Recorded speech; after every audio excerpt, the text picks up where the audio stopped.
హిందూ ధర్మ ప్రతాత శతాధిక గ్రంథకర్త త్రిమత ఏకైక గురువు భగవాన్ శ్రీ శ్రీ శ్రీ ఆచార్య ప్రబోధానంద యోగీశ్వరుల వారి పాదపద్మములకు నా సాష్టాంగ నమస్కారములు. ఈ శరీరం పేరు పద్మ, ఊరు పుట్టపర్తి, కమిటీ కొత్త చెరువు, జిల్లా సత్యసాయి జిల్లా. భగవాన్ వేమన యోగీశ్వరుల వారి జన్మదిన సందర్భంగా నిగూఢ తత్వార్థ బోధిని అనే గ్రంథం నుండి నాకు ఇచ్చినటువంటి పద్యము 39వది. ఉపజిహ్వకు ప్రాగ్దిక్కున త్రిపుటికి మధ్యంబునందు దీపముతానై జపించే రామమెవడ తపసిని కనుగొన్నవాడు ధన్యుడు వేమా. తపసిని కనుగొన్నవాడు ధన్యుడు వేమా. భావము: శరీరంలో శిరోభాగమున ఆత్మ నివాసమైనది.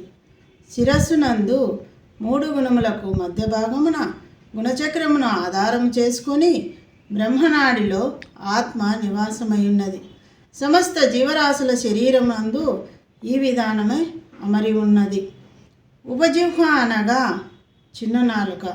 ఇది ప్రతి ఒక్కరికి తెలిసిన విషయమే. ఉపజిహ్వకు పైభాగమున 3 గుణములకు మధ్య భాగమున ఆత్మ నివాసమై ఉన్నది. దీని నిమిత్తమే వేమన గారు ఉపజిహ్వకు ప్రాగ్దిక్కున త్రిపుటికి మధ్యంబున అని చెప్పడం జరిగినది. శరీరంలో ఆత్మ ఉన్నప్పుడే జీవాత్మ ఉండగలడు.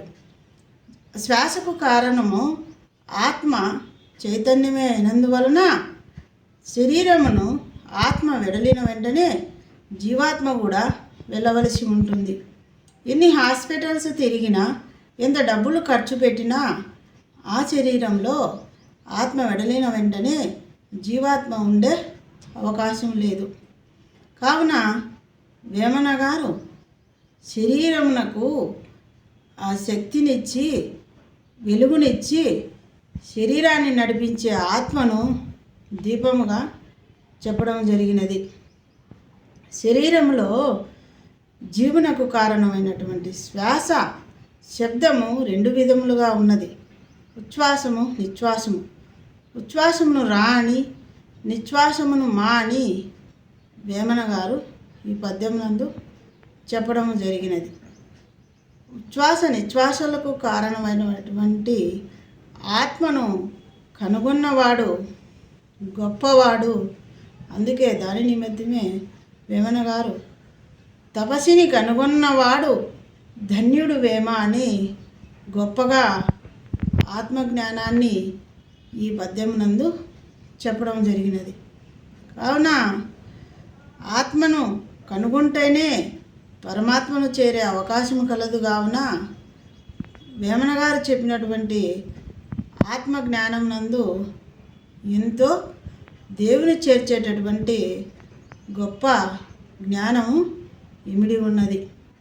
చివరగా చూసినట్లయితే ఈ పద్యం నందు ఉపజిహ్వ అనగా చిన్న నాలుకని, ప్రాగ్దిక్కున అనగా పైభాగని, త్రిపుటికి అనగా 3 గుణములకు మధ్యనని, దీపము అనగా ఆత్మ అని, తపస్సుని కనుగొన్నవాడు అనగా ఈ 3 గుణాలకు మధ్యన ఉన్నటువంటి ఆత్మను కనుగొన్నవాడు గొప్పవాడని, పరమాత్మను చేరగలడని ఈ పద్యం నందు వేమన గారు గొప్పగా వివరించడం జరిగినది.